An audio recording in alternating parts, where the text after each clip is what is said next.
তো হ্যালো বন্ধুরা, আমি চলে এসেছি আবার একটা নতুন ভিডিও নিয়ে। তো আজকের ভিডিও ভাই না কোনো ভাই আজকে আমরা ছেলেদের জীবন ভাই, ওর জন্যই ছেলেদের জীবন হলো কিছুই না, ঠিক আছে। আমরা সারা জীবন ছোটোবেলার থেকে ব্যাপারটা একটু বুঝতে শিখবো। পড়াশোনা শেষ, এবার হবে চাকরির পরে এবার হবে বিয়ে, এবার সংসারের দায়িত্ব। ভাই একটা ছেলে কোনো টাইম পায় না তার শখ পূরণ করার জন্য বা তার আদার্স কোনো কিছু পূরণ করার জন্য। সে লাইফে শুধু ছোটোবেলায় জানে বই, আর বড় হলে জানে টাকা। নিজের লাইফটাকে কীভাবে এনজয় করতে হয় ছেলেরা বোঝে না ভাই।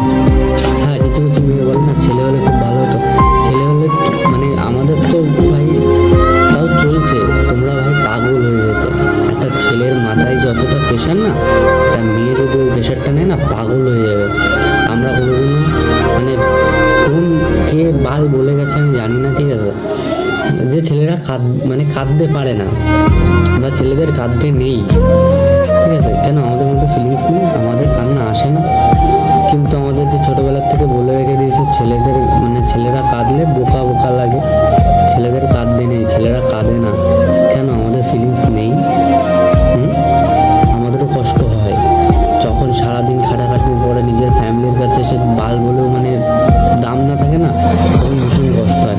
হ্যাঁ, দাম থেকে পাড়ায় বা তোমার আশেপাশে যে ছেলেটা পড়াশোনা ভালো ছিল, চাকরি করে, তুমি তার থেকে লোয়েস্ট র্যাঙ্কে চাকরি করো, তোমার ভ্যালু নেই ভাই। সেই পাশের বাড়ির ছেলেটারও তোমার বাবা মার কাছে ভ্যালু আছে।